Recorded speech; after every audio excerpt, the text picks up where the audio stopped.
Hello guys, welcome back to this channel. In this today's tutorial, I'm going to show you how to upgrade your Zoom meeting application in Windows.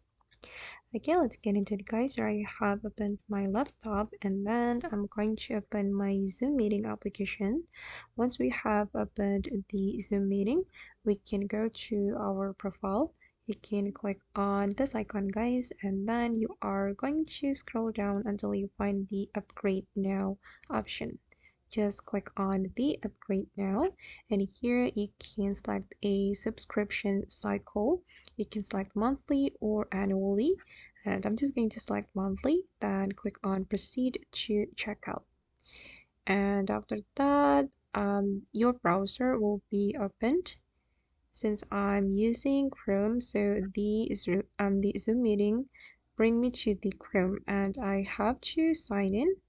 I'm just going to use my Google account to sign in. Okay, I'm going to choose this account. Right, guys.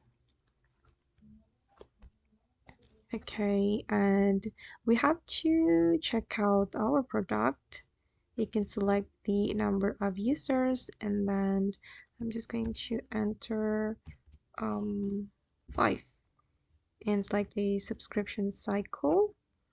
I'm gonna select monthly, and after that you can click on continue. Okay, and you just need to follow the step to continue to the payment. Alright guys, and that's all the way to upgrade a Zoom meeting application. I hope this tutorial will be useful for you. Thank you so much for watching, and see you in the next video.